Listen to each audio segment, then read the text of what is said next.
રોધક તંત્ર અને ખેલાડીનો ઉત્સાહ સાથે મળ્યો. ચોટીલા તળેટી ડુંગર પર છઠ્ઠી આરોહણ-અવરોહણ સ્પર્ધા 2026 ભવ્ય રીતે યોજાઈ, જેમાં 337 યુવા ખેલાડીઓએ ભાગ લીધો. ડુંગરની ઊંચાઈ અને પડકારજનક પગથિયાં વચ્ચે દોડતા ખેલાડીઓ માટે જિલ્લા વહીવટી તંત્ર અને પોલીસ દ્વારા સુરક્ષા કવચ ગોઠવાયો હતો. ઇજાગ્રસ્ત ખેલાડીઓને તાત્કાલિક તબીબી સહાય મળી અને 3 ખેલાડીઓને વધુ સારવાર માટે રેફરલ હોસ્પિટલ ખસેડવામાં આવ્યા.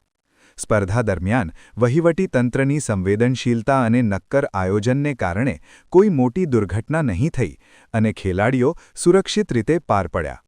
આ સ્પર્ધાએ માત્ર યુવા શક્તિનો સાહસ દર્શાવ્યો નથી, પરંતુ સરકાર અને તંત્ર દ્વારા ખેલાડીઓના જીવન મૂલ્ય અને સલામતીની પ્રબળ કાળજીનો અદ્ભુત ઉદાહરણ પણ સાબિત કર્યું છે.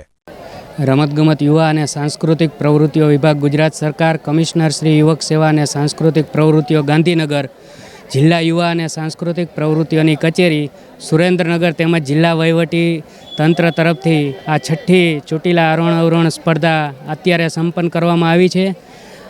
આ સમગ્ર સ્પર્ધામાં સૌથી પ્રથમ અમારે જ્યારે ફોર્મ આવ્યા ત્યારે ટોટલ 407 ફોર્મ આવેલા બહેનો અને ભાઈઓના થઈને, જે પૈકી 371 રજિસ્ટ્રેશન અમે ફાઇનલ કરેલા.